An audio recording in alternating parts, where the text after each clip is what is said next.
Olá pessoal, a graça e a paz, tudo bem? Nós estamos aqui para dar continuidade àquilo que temos tratado a respeito dos dons ministeriais, do ministério chamado.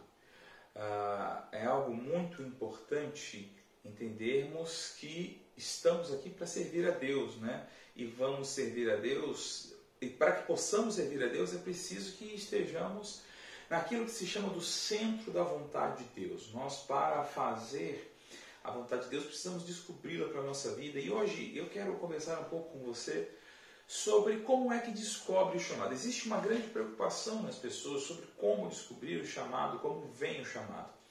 Eu quero começar com duas passagens para que a gente entenda sobre como vem o chamado. Isso é muito importante. Se você entender isso, já vai facilitar muita coisa para você. Eu vou começar com Gálatas capítulo 1.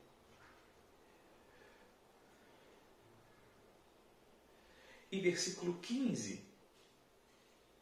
Aliás, vamos começar um pouco antes. No versículo 13, o apóstolo Paulo diz assim: porque ouvistes qual foi o meu proceder outrora no judaísmo, como sobremaneira perseguia eu a igreja de Deus e a devastava.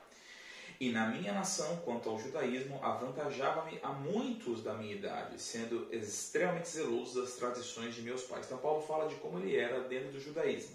E então ele diz no versículo 15: quando, porém, ao que me separou, presta atenção nisso, antes de eu nascer, e me chamou pela sua graça, aprove revelar seu Filho em mim, para que eu o pregasse entre os gentios, sem detença, não consultei carne e sangue.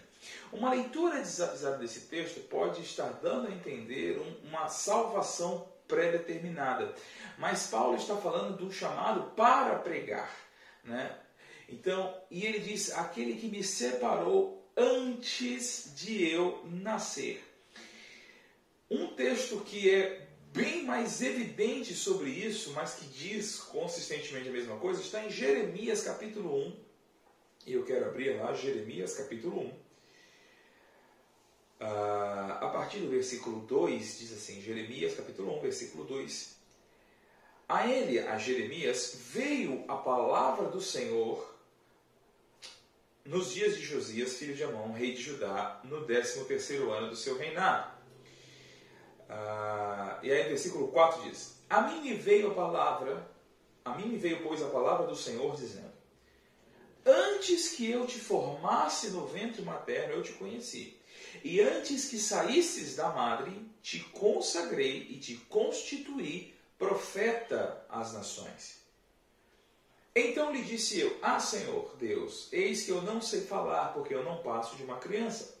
Mas o Senhor me disse: não digas, não passo de uma criança, porque a todos a quem eu te enviar, irás, e tudo o que eu te mandar, falarás. Então o profeta Jeremias, ele mesmo escrevendo, diz que Deus chegou para ele e disse: antes de você nascer, eu te conheci. Né? Antes de te formar no ventre materno, eu te conheci, e antes que você saísse da madre, veja, Paulo diz antes de eu nascer, e aqui dito antes que eu saí da madre, eu te constituí profeta às nações. Deus estabeleceu, antes de Jeremias nascer, Deus estabeleceu, mexi aqui, espero que eu esteja focado ainda, Deus estabeleceu que Jeremias operaria no chamado do ministério do profeta da velha aliança. Então, a primeira coisa que temos que pensar sobre o chamado e ministério é que o chamado ministerial nasce junto com você. Seja lá o que você foi chamado para fazer, esse chamado nasce com você, e isso está dentro daquilo que é soberania de Deus. Você não tem escolha nisso, você não tem participação nisso, você não tem decisão nisso. Isso é algo da soberania de Deus, isso está assim determinado para a sua vida. Você pode obedecer ou desobedecer, você pode entrar no chamado ou não entrar no chamado, mas você não escolhe o seu chamado nasce juntamente com você. É bom aqui que se diferencie a diferença entre nascer, o chamado com que você nasceu, e entrar nesse chamado. O meu chamado, a minha função, ela tem muito com a razão da minha existência. Eu fui criado, eu gosto sempre de dizer isso, né? Eu fui criado com um propósito, eu fui criado para fazer algo, para realizar algo. E o meu chamado tem a ver com essa função de vida. Então Deus me criou com o propósito de realizar algo. Eu posso ter uma existência fora desse propósito. Se alguém diz que você não pode existir fora do seu propósito, está mentindo. E é muito simples explicar isso. Eu gosto, por exemplo, de dar esse seguinte exemplo. Eu estou aqui numa mesa de escritório e eu estou com esse meu tablet aqui, que é um excelente tablet, e eu uso muitas funcionalidades dele. Mas eu poderia sem problema nenhum usar esse tablet para peso, para o papel aqui desta mesa. Eu poderia usar esse tablet apenas como enfeite da minha mesa. Ele teria todas as funcionalidades, ele teria todas as capacidades, mas ele é bem bonitinho e ele tem um peso que o vento não carrega, então ele serviria tanto para peso, para papel, como ele serviria para enfeite. Eu poderia colocar apenas umas fotos aparecendo aqui e ele funcionaria muito bem. Mas a minha questão é, ele funcionaria bem, mas ele não estaria na plenitude da sua função, na plenitude daquele que ele foi criado para realizar. Então, esse mesmíssimo exemplo ele se aplica também à vida de cada um de nós. Nós podemos nos sentir até úteis e realizando coisas fora da vontade de Deus, mas a grande verdade é que a plenitude das nossas potencialidades, elas estão em viver e vivenciar a vontade de Deus. O apóstolo Paulo, aliás, o livro de Atos mostra algo muito interessante lá no capítulo 13. Eu quero ler com você Atos capítulo 13, versículo 1. Diz assim: havia na igreja de Antioquia profetas e mestres. Preste atenção nisso, porque eles estavam operando já operavam no ministério, numa determinada medida, e dentre o grupo de pessoas haviam profetas e mestres. Ele vai listar 5 nomes, que nós vamos ler já, mas pela estrutura do texto, nós não podemos cravar se todos são profetas e mestres, ou quem é só profeta, ou quem é só mestre, ou se existe alguém que é profeta e mestre, outro é só profeta e outro é só mestre. O fato é que, dentre essas 5 pessoas, eles já estavam operando nesses dons, ou profetas e mestres. Bom, vou ler novamente, havia na igreja de Antioquia profetas e mestres: Barnabé, Simeão, por sobrenome Níger, Lúcio de Cirene, Manaém, Colasso de Herodes, o tetrarca, e Saulo. Saulo que vai se tornar o apóstolo Paulo. Vai se tornar não, ele é o apóstolo Paulo, mas o seu nome vai ser usado. E Saulo seria seu nome hebraico, Paulo o nome romano. Versículo 2. E servindo eles ao Senhor e jejuando, a melhor tradução aqui seria ministrando ao Senhor, adorando ao Senhor. Dessa palavra servir aqui, tá ok? E ministrando ao Senhor, adorando ao Senhor e jejuando, disse o Espírito Santo: separai-me agora a Barnabé e Saulo para a obra que os tenho chamado. Veja, Barnabé e Saulo, eles já estavam contados dentro do ministério, eles já estavam na direção da igreja de Antioquia, eles já eram contados entre profetas e mestres, mas ainda, mesmo realizando algo para o Senhor, algo já muito intenso e real, algo já verdadeiro, o Senhor aparece e diz: separai-os agora para a obra que já os tenho chamado. Veja, Paulo e Barnabé já estavam orando com os profetas e mestres, mas eles ainda não haviam entrado na obra que eles haviam sido chamados para realizar. Então, lá em Efésios capítulo 2, versículo 10, diz que nós somos feituras de Deus, criados para as boas obras, as quais Deus preparou de antemão para que andássemos nelas. Ou seja, Deus, antes que nós nascermos, Ele idealizou obras para que nós realizássemos. E aqui o Espírito Santo fala claramente: eu tenho uma obra para Barnabé e Saulo que não é esta que eles estão envolvidos. E isso aqui ele nos dá um insight muito, muito importante, que se negligenciarmos isso, podemos jamais entrar no ministério. Irmãos, de toda essa série que eu estou dando para vocês, se vocês pegarem isso, eu estou satisfeito. Ninguém entra na plenitude do que foi chamado de cara. Paulo e Barnabé já estavam operando no chamado, já estavam operando em algum nível do ministério, mas eles não haviam entrado ainda naquilo que Deus havia os chamado para fazer. Agora, vê, se eu decido que eu só vou fazer aquilo que eu fui chamado para fazer, então pode acontecer de eu nunca entrar. Porque Paulo, Deus, o Espírito Santo, o Espírito Santo falou aqui sobre a obra de Paulo e Barnabé, que ele havia chamado, mas veja que eles estão inseridos na obra, eles estão inseridos em algo, eles estão realizando algo. Eles haviam estabelecido a igreja de Antioquia, eles haviam, obviamente, promovido os outros líderes, porque eles foram os primeiros líderes dessa igreja. Eles já haviam levado uma oferta generosa para a igreja de Jerusalém e voltado. E então eles estão lá na igreja ministrando, discipulando as pessoas, e aí o Espírito Santo vem e diz, separa agora para a obra que eu tenho chamado. Isso não é a obra que eu tenho chamado. Então existe, pelo menos existiu na vida do apóstolo Paulo e toda a história da igreja, e a própria história bíblica nos mostra que nós operamos por um tempo fora do nosso chamado. Isso não quer dizer fora da vontade de Deus, mas fora da plenitude daquilo que Deus tem. E esse momento, esse tempo, ele é importante para nos treinar, para nos preparar, para que possamos crescer, para que possamos melhorar, para que possamos avançar naquilo que Deus tem.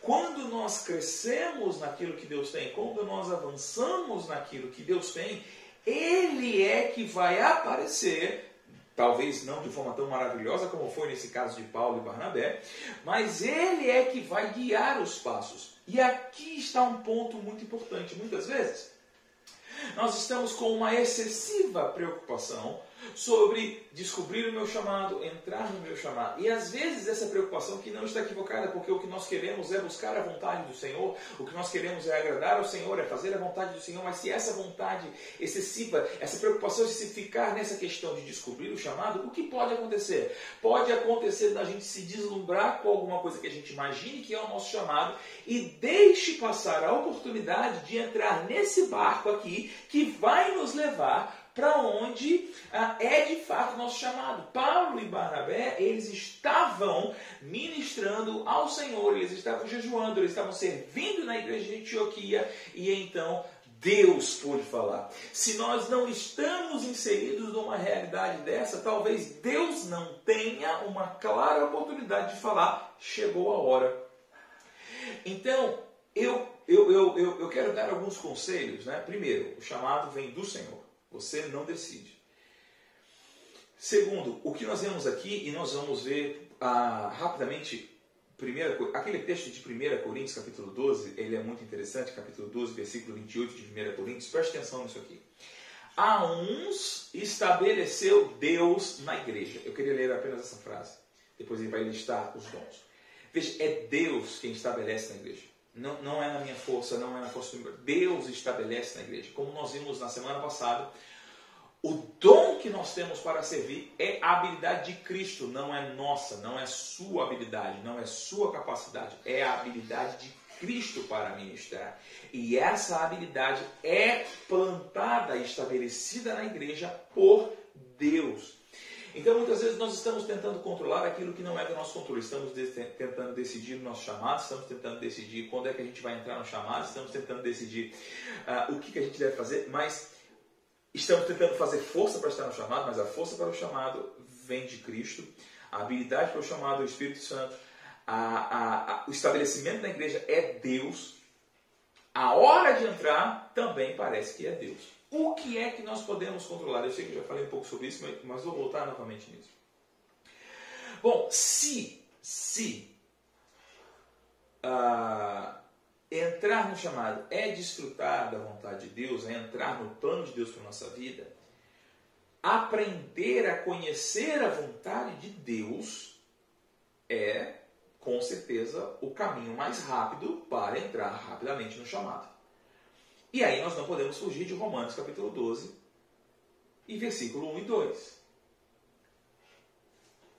Rogo-vos, Romanos 12, 2 diz, rogo-vos, irmãos, pelas misericórdias de Deus, que apresenteis o vosso corpo por sacrifício vivo, santo e agradável a Deus, que é o vosso culto racional, o vosso culto intencional, o vosso culto de propósito.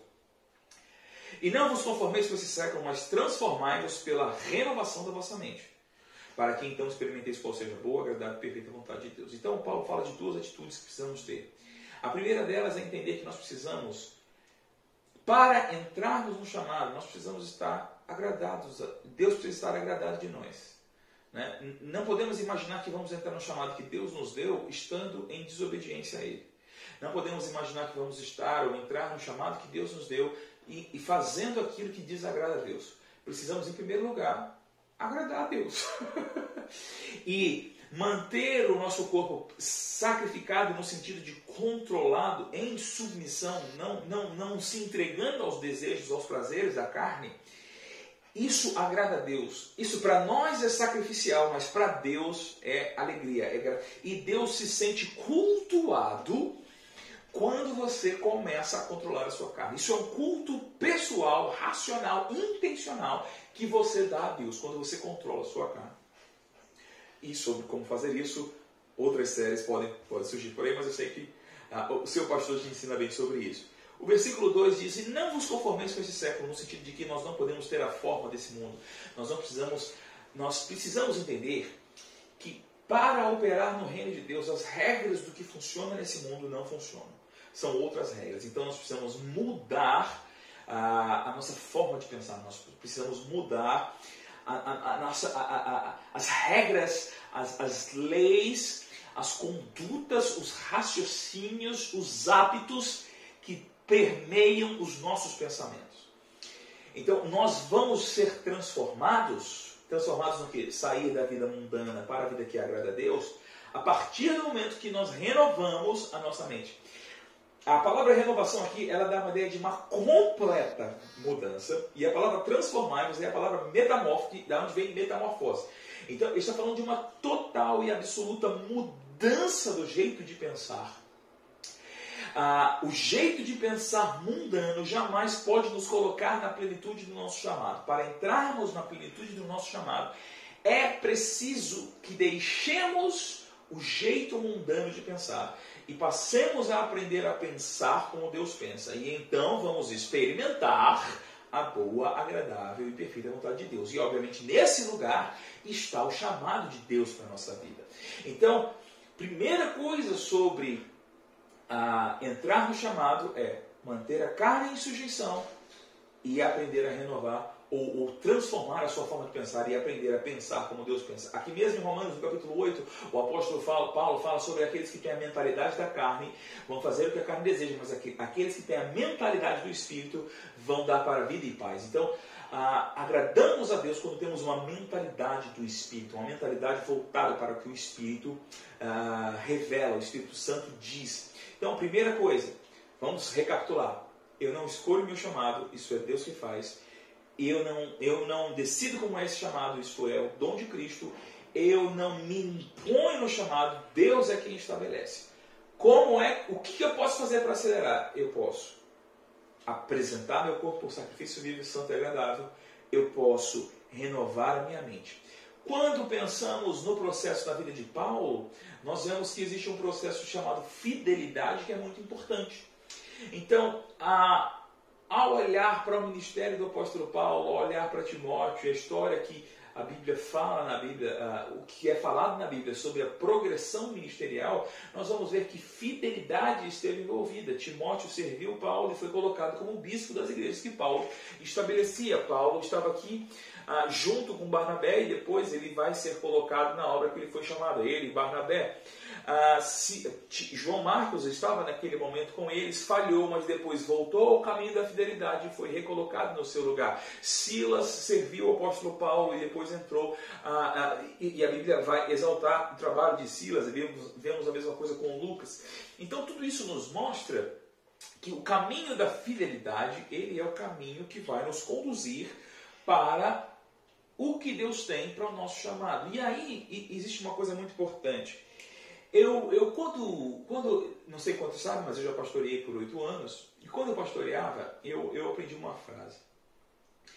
As pessoas dão vários exemplos de fidelidade, mas para mim, fidelidade na vida conjugal, fidelidade na igreja, é o seguinte: fiel é aquele irmão que talvez ele não seja o mais talentoso, talvez ele não seja o mais capaz, ele não é o melhor cantor, talvez, tá? Pode ser que seja. Talvez ele não é o melhor pregador, mas quando dá um problema na igreja, quando tem alguma coisa para resolver, aquele irmão está na cabeça do pastor. O pastor sabe que é com Ele que pode contar. E aqui é preciso se colocar um equilíbrio, porque nós podemos pensar que, deixa eu equilibrar isso, não é a minha devoção ao pastor. Isso aqui pode cair numa coisa exagerada e preocupante, mas eu preciso entender que eu sirvo a Deus quando sirvo bem as pessoas que Deus colocou sobre mim. Então, se eu sirvo o meu pastor, pensando que isso que eu dou para o meu pastor é em respeito a Deus, isso é grato diante de Deus. Se eu idolatro o meu pastor, eu estou em pecado. Olha o que o que o escritor de Hebreus, pequeno ato falha aqui, mas eu não acredito que Paulo é o escritor de Hebreus. Hebreus capítulo 6, e no verso 10, olha só. Porque Deus não é injusto para ficar esquecido do vosso trabalho e do amor que evidenciastes para com o seu nome, pois servistes e ainda servis aos santos. Eu gosto desse versículo aqui, irmãos. Deus não é injusto, Deus está vendo o seu trabalho, Deus está vendo a sua dedicação, Deus está vendo o que você está fazendo, Deus não está ignorando nada disso. Mas o que é que você está fazendo? Você evidencia amor para com o nome do Senhor quando você serve os santos. Então, às vezes as pessoas falam, eu tenho um chamado muito grande. Eu acho essa frase completamente sem sentido, né? Porque ninguém tem chamado pequeno. Porque o nosso chamado vem de Deus. Seja ele qual for, ele é grandioso. Mas a medição do alcance do meu chamado não está se ele é apóstolo, profeta, não está se ele é evangelista das nações. A medição da grandeza do meu chamado está em quantas pessoas eu servi. Ou com quanta voluntariedade de espírito eu servi as pessoas. Porque ao servir voluntariamente as pessoas, eu demonstro amor para Deus, para com o nome de Deus. Né? E Deus não é esquecido, Deus não é injusto de ficar esquecido nisso. Mesmo que o seu líder humano fale e se esqueça, Deus não vai esquecer. Deus é fiel nesse sentido. E nós não devemos nos rebelar contra o nosso líder humano, porque devemos lembrar, em primeiro lugar, que primeiro, ele é falho. E segundo, não é ele quem nos promove. Deus é que não fica esquecido. E é a Deus que servimos toda vez que colocamos o nosso foco no serviço que nós damos para os homens, nós vamos acabar frustrados. Mas quando servimos a Deus, Ele não é injusto. Ele não é injusto. Então Deus é fiel. E quando nós somos fiéis, nós vamos entrar, e aqui não é uma questão de meritocracia, mas nós nos colocamos no lugar onde Deus pode promover, onde os processos não são interrompidos. O problema da infidelidade não é meritocracia, é interromper o canal, é interromper o processo. Por que é preciso ter todo esse processo? Porque o nosso caráter precisa ser forjado. Porque renovar a mente não é da noite para o dia. Não é? Porque deixar a meninice espiritual não é da noite para o dia. Essas coisas levam tempo. E se eu pudesse, por último, te dar um conselho, o conselho que eu te daria é: entre nas portas que Deus abre, mesmo que pareça que elas não têm nada a ver com você. Mesmo que pareça que não faz sentido. Se uma porta se abriu, entre. Mesmo que seja ruim, mesmo que seja duro. Isso, no mínimo, vai te ensinar uma coisa nova, vai aperfeiçoar você. O sofrimento de fazer o que não gosta já te ajuda no seu temperamento, te ajuda a controlar a sua carne. Então, entre em cada porta que Deus abrir e deixa que Ele conduza você, sendo fiel para a plenitude daquilo que Ele tem. Seja muito abençoado, meu querido.